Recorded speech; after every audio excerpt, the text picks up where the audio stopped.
সুতরাং যারা হক প্রতিষ্ঠিত করতে যাবে, এই হকের বিরোধিতা যারাই করবে তারাই ইবলিস। তারাই কি? কার কথা? আমার কথা নয়। রব্বুল আলামিন বলেন, ওয়াইয কুলনা লিল মালাইকাতি ইসজুদু লিআদামা ফাসাজাদু ইল্লা ইবলিস আবা ওয়াস্তাকবার ওয়া কানা মিনাল কাফিরিন। যারা এই যুগে যুগে ইবলিসের ভূমিকায় অবতীর্ণ হবা, আল্লাহর বিরোধিতা করবা, আল্লাহর দেওয়া আইনের বিরোধিতা করবা, রব্বুল আলামিন তাদের সার্টিফিকেট দিয়েছেন, তারা হলো কাফের। তারা কি? ওয়া কানা মিনাল কাফিরিন। কার কথা? আল্লাহর কথা। তখন তার ইবলিস আল্লাহর কাছে যুক্তি তর্ক। আল্লাহ বললেন, ক্বালা ইয়া ইবলিস মা মানাকা আন তাসজুদা লিমা খালাকতু বিয়াদিয়া। এই ইবলিস, আমি তো তারে নিজ হাত থেকে সৃষ্টি করেছি, তুমি তারে সেজদা করলা না, কিসে বাধা দিল? তখন তারা বলে, মোল্লারা, ইবলিস তখন বলে, মোল্লারা কি রাজনীতি করবে? মোল্লাগো কাজ শুধু মঞ্চে বইয়া কেচ্চা কাহিনী করবে, ওয়াজ নসিহত করবে, কোরআন থেকে কথা বলবে কেন মোল্লারা? চ্যানেলটি সাবস্ক্রাইব করে আমাদের সঙ্গেই থাকুন। কারণ এদেশের একমাত্র ধ্বজাধারী আমরা। বলে কি বলে না? একজন বলে আমার বাবার দেশ, বলছে কি বলে নাই? আরেকজন বলছে আমার বাপের দেশ, বলছে না? একজন বলে আমার বাবার দেশ, আরেকজন বলে আমার বাপের দেশ। আর এই সমস্ত মোল্লারা, এরা এই রাষ্ট্র পরিচালনা করবে, 2 দিনও টিকতে পারবে না। ইবলিসের যুক্তি দেখেন কি সুন্দর করে যুক্তি দেয়। তারপর ইবলিস বলছে, আস্তাকবারতা আন কুনতা মিনাল আলিন। এই আল্লাহ বলেন, এই তুমি কি অহংকার করলা নাকি? তুমি কি অহংকার করলা? আল্লাহ ইবলিসকে বলছে, তুমি কি অহংকার করে বলছো এটা? তখন ইবলিস বললেন, ক্বালা ওয়া কুল ক্বালা ইয়া ক্বালা মা মানাআকা আল্লা তাসজুদা ইয আমারতুক ক্বালা আনা খায়রুম মিনহু খলাকতানি মিন নারিন ওয়া খলাকতাহু মিন তিন। ও আল্লাহ, তুমি আমার সৃষ্টি করছো আগুন দিয়ে। কি দিয়ে সৃষ্টি করছে?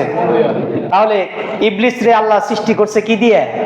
খলাকতানি মিন নার, আমার সৃষ্টি করেছো তুমি আগুন দিয়ে। ওয়া খলাকতাহু মিন তিন, আর তারে সৃষ্টি করেছো তুমি মাটি দিয়ে। মাটির বৈশিষ্ট্য হলো নিচের দিকে যায়, আর আগুনের বৈশিষ্ট্য হলো জ্বালিয়ে পুড়িয়ে উপরের দিকে যায়। সুতরাং নিচের চাইতে উপরের মর্যাদা বেশি। কি যুক্তি আল্লাহর কাছে দেয়? কে যুক্তি দিছে? ইবলিস যুক্তি দিচ্ছে। কে যুক্তি দিচ্ছে? ইবলিস যুক্তি দিচ্ছে যে খলাকতানি মিন নারি ওয়া খলাকতাহু মিন তিন, যে আমাকে তুমি আগুন থেকে সৃষ্টি করেছো আর তারে বানিয়েছো কাদামাটি থেকে, ময়লা আবর্জনা থেকে বানাইলে, আবার 40 বছর জান্নাতের ভিতরে ফেলে রাখছো। এই তো পেট ভরা ময়লা আবর্জনা, তুমি তারে মাটি দিয়ে তৈরি করলা। মাটির বৈশিষ্ট্য হলো নিচে যায়, আর আগুনের বৈশিষ্ট্য হলো কোন দিকে যাবে? উপরের দিকে যাবে। সুতরাং এই জন্য আমি তারে কি করলাম না? মানলাম না। রব্বুল আলামিন তখন বললেন, ফাবিত মিনহা মিনহুমা, এখান থেকে কি হয়ে যাও? বের হয়ে যাও। তুমি শপ্ত অভিশপ্ত শয়তানে পরিণত হয়ে গেলা। আল্লাহর কয়টা আদেশ মানে নাই? জোরে বলেন। একটা আদেশ না মানার কারণে ইবলিস কি হয়ে গেল? কাফের হয়ে গেল। কি হয়ে গেল? কয়টা আদেশ মানে নাই? একটা আদেশ মানে নাই, এর কারণে ইবলিস হয়ে গেল কাফের। আর আমার আপনার জীবনে কতগুলো আদেশ মানি না, একটাবার হিসাব করে দেখেন। আজকে ডায়েরি লিখবেন গিয়ে, বাসায় গিয়ে, আমি আপনি কতগুলো আদেশ মানি না। একটা আদেশ না মানার কারণে হয়ে গেল ইবলিস। একটা হুকুম করেছিল আদমকে সেজদা করো, সেজদা করে না, এর জন্য হয়ে গেল কি? কাফের। আর আমি আপনি কতগুলো দিনের ভিতরে কতগুলো হুকুম মানি না, এটা ডায়েরি করলে ইবলিসের চাইতে সংখ্যা কম হবে না বেশি হবে? বেশি হবে না? তাহলে আমার ঈমান সকাল বিকাল খালি পরিবর্তন হয়, ঠিক কিনা? হয় না? ঈমানই তো নাই, তার পরিবর্তনটা হবে কেমন? পরিবর্তন হতে গেলে তো কিছু থাকা লাগে। তো আল্লাহর কাছে তওবা করি, আল্লাহ আর জীবনে কোনো হুকুম অমান্য করতাম না, ইনশাআল্লাহ বলেন। আমাদের সবচেয়ে বড় সমস্যাটা কোথায় প্রিয় ভাইরা শুনবেন? আমরা ইসলামটাকে ছোট্ট একটা গণ্ডির ভিতরে মনে করি। আমরা মনে করি নামাজের ভিতরে ইসলাম, নামাজ ছাড়া আর কোনো ইসলাম নাই। নামাজ ছাড়া কি নাই? ইসলাম নাই। এটাই কিন্তু মনে করি কিনা? আমরা মনে করি রোজার ভিতরে ইসলাম, রোজা ছাড়া আর কোনো ইসলাম নাই। কিন্তু একটা জিনিস আমি আপনাদেরকে বলে রাখি, এই রোজাটা, এই নামাজটা আজকে এই সমাজের ভিতরে 20 জন মানুষ যদি এক জায়গায় বাস করে, 2 জন পরে 18 জন পরে না। রোজা 20 জন মানুষের ভিতরে 18 জন রাখে না, 2 জন রাখে। যদি এই রোজার নামাজ যদি আমার প্রধানমন্ত্রী ঘোষণা দিত যে রাষ্ট্রের সবাই নামাজ পড়বে, রোজা রাখবে, তাহলে 20 জনই রাখতো কি রাখতো না? তার মানে নামাজ আগে না দিন প্রতিষ্ঠা করা আগে? হ্যাঁ, খন্দকের যুদ্ধের ইতিহাস জানেন? খন্দকের যুদ্ধে রাসূলুল্লাহ সাল্লাল্লাহু আলাইহি ওয়াসাল্লাম কাফেরদের হাত থেকে মুসলমানদের নিরাপদ রাখার জন্য যুদ্ধের একটা কৌশল তিনি অবলম্বন করেছিলেন। সেটা ছিল একটা পরিখা খনন। এই পরিখা খনন করতে গিয়ে রাসূল 2 ওয়াক্ত নামাজ ছেড়ে দিয়েছেন। সুবহানাল্লাহ বলেন। কয় ওয়াক্ত নামাজ ছাড়ছে? আমি নামাজকে খাটো করে দেখছি না, কিন্তু রাসূল এটা দেখিয়ে গিয়েছেন যে তোমার নামাজের চাইতে দিন প্রতিষ্ঠার আন্দোলন আগে করতে হবে। কারণ আজকে যদি এই পরিখা খনন করতে করতে নামাজে যায়, তাহলে শত্রুরা আক্রমণ করবে, আগামীতে ইসলামের বিজয়ের পতাকা জমিনের সাথে ভুলণ্ঠিত হবে। হবে কি হবে না? তার মানে নামাজের চাইতে দিন প্রতিষ্ঠার আন্দোলন করা আগে ফরজ। কথা ঠিক কিনা? তাহলে দিন প্রতিষ্ঠা করার আন্দোলন যদি আগে ফরজ হয়, আর এটা যদি আদায় করতে পারি, ওই নামাজ রোজা এমনি রাষ্ট্র থেকে যখন নির্দেশ দিবে সবাই মানতে বাধ্য। রাসূলুল্লাহ যখন মক্কা বিজয় এসেছিলেন, মক্কা বিজয় করতে যখন 10,000 সৈন্য নিয়ে যখন রাসূলুল্লাহ সাল্লাল্লাহু আলাইহি ওয়াসাল্লাম মদিনা থেকে মক্কায় এসেছিলেন, রাসূল একটা রোজা ছেড়ে দিয়েছিলেন। কি ছেড়ে দিয়েছিলেন? রোজা ছেড়ে দিয়েছিলেন। রাসূল এটা বুঝাইতে চাইলেন যে আগে দিন প্রতিষ্ঠার আন্দোলন করা ফরজ, প্রয়োজনে রোজা ছাড়লেও ছাড়া যাবে। এই জন্য প্রিয় ভাইরা আমার, আগে আমার কোরআন এবং হাদিস দিয়ে সমাজ প্রতিষ্ঠিত করতে হবে, রাষ্ট্র প্রতিষ্ঠিত করতে হবে। এমনি এ রাষ্ট্র শান্তির প্রবাহমান বাতাস সার্বক্ষণিক আল্লাহ নিয়ামত দ্বারা পরিপূর্ণ হয়ে থাকবে। হবে কি হবে না? হবে। আল্লাহ কবুল করুক, আমিন। এখন ইবলিস বলে যে তারে সৃষ্টি করলেন আগুন মাটি দ্বারা, আর আমারে সৃষ্টি করছেন কি দ্বারা? আগুন দ্বারা। আমি প্রথমেই বলেছিলাম আল্লাহর একটা উদ্দেশ্য আছে না নাই? আল্লাহ কি করতে চেয়েছেন? এই জমিনে খলিফা পাঠাতে চেয়েছেন। আর খলিফা কারা? কথা বলেন, খলিফা কারা? ইন্নী জাইলুন ফিল আরদি খলিফা। আমি প্রথমেই বলেছি আল্লাহ এই জমিনে খলিফা পাঠাতে চান। কি পাঠাতে চান? খলিফা কারা? কথা বলে না তো, মানুষ।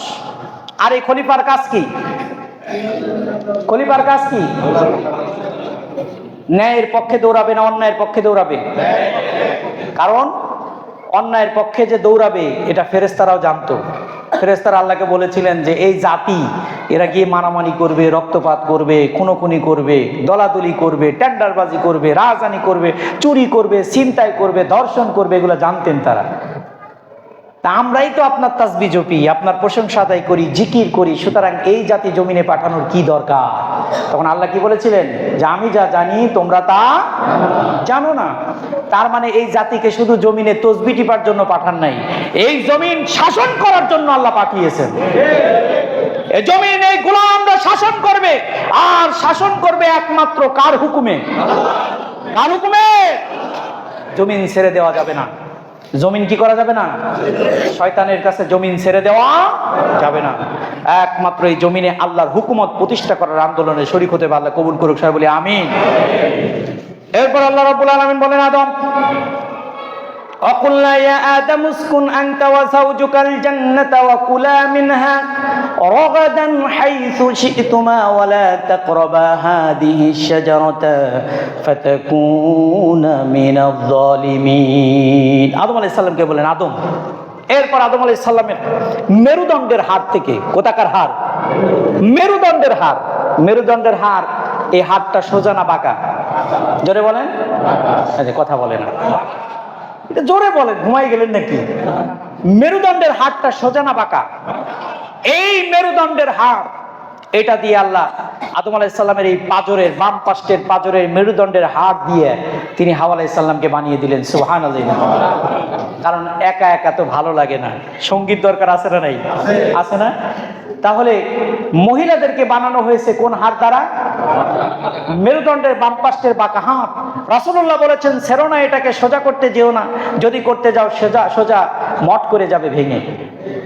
আর এটাকে ছেড়েও দিও না, যদি দাও ছেড়ে তাহলে হয়ে যাবে আরো বাঁকা। এটাকে সবসময় শাসনের পর রাখতে হবে। এখন বিগত দিনে আমরা দেখলাম, আহারে আমরা কি শাসন করতে যাব? এই বাঁকা মেরুদণ্ডের হাড়ি দেখি আমাদেরকে শাসন করে আমাদের জীবন তছনছ করে দিয়েছে। দিয়েছে কিনা? মেরুদণ্ডের হাড়কে রাসূল বললেন এটাকে সোজা করো না, সোজা করতে গেলে চাপ দিলে মট করে ভেঙে যাবে, আবার ছেড়েও দিও না, ছেড়ে দিলে বেশি বাঁকা হয়ে যাবে। কিন্তু আমরা বিগত দিনে কি পেলাম? কি পেয়েছি আমরা? ওই মেরুদণ্ডের হাড়কেই আমরা দায়িত্ব দিলাম, আর সেই বাঁকা মেরুদণ্ডের হাড় দিয়ে আমাদেরকে সোজা করে রাখলো। কথা ঠিক কিনা? বাস্তব কিনা? কারণ নারীদের সৌন্দর্য ঘরে। নারীদের সৌন্দর্য কোথায়? ঘরে। নারী না থাকলে পুরুষের জীবন বিফল, পুরুষের জীবনের কোনো সৌন্দর্যতাই আসতো না। সুবহানাল্লাহ বলেন। এটাও আল্লাহ বলেছেন। আল্লাহ বলেছেন যুয়িনা লিন-নাস হুব্বুশ শাহাওয়াত। আমি মানুষের জীবনটাকে সৌন্দর্য করে দিয়েছি, আলোকিত করে দিয়েছি, পরিস্ফুটিত করে দিয়েছি নারীর ভালোবাসায়। সুবহানাল্লাহ বলবেন না? নারীর ভালোবাসা যদি না থাকতো পুরুষ অসহায় হয়ে যেত। আদম আলাইহিস সালাম জান্নাতের ভিতরে একা, সঙ্গী দরকার আছে না নাই? আগামী জুমা এখান থেকে আলোচনা করবো ইনশাআল্লাহ। তাহলে আল্লাহ আমাদেরকে পৃথিবীতে পাঠিয়েছেন কিসের জন্য?